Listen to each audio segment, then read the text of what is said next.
are currently undergoing a restoration of our George Washington monument on Capitol Square. So this monument has been on the south side of the Capitol since the 4th of July, 1857.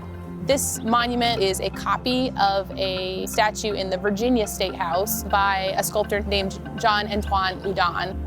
The Houdon, George Washington, looks very traditional. It has him in his planter's clothes versus our copy of the Canova that's now on the interior of the state capitol, which depicts George Washington as a Roman general. It's the original monument on our square. To our knowledge, it's only been fully conserved one time in its history, and that took place in 1982. So it was due for a little upkeep. I was actually originally a music major. I played the trumpet. I was interested in early music and playing on historic instruments. And I learned how to build a historic replica of a trumpet. And that got me interested in metalsmithing, and eventually I transitioned from maker skills into the restoring skills. This week we have been removing failed coatings from the bronze, probably wax coatings. I used crushed walnut shell in a pressurized stream to mechanically remove those failed coatings.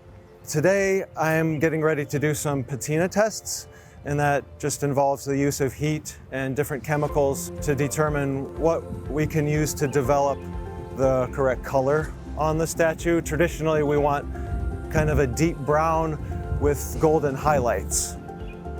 Normally, a bronze statue, when it's created, it's cast with about a 3/8 inch wall thickness, and then the interior is hollow. This one, there are sections of it that are completely solid, and sections that are probably up to 2 inches thick. And that's unusual because after the molten metal is poured, it gradually cools. With such a thick section of bronze, it cools very slowly and it develops porosity. Little pinholes all over the surface. When moisture migrates inside the statue, it wants to gradually seep out, and that causes minerals to build up, and it causes corrosion on the surface. So we've had to remove all of those and then think about how do we prevent that from happening in the future. So the Department of Natural and Cultural Resources is commemorating A250, 250 years of the United States. We anticipate a kickoff next year, 2026, 4th of July at the Capitol.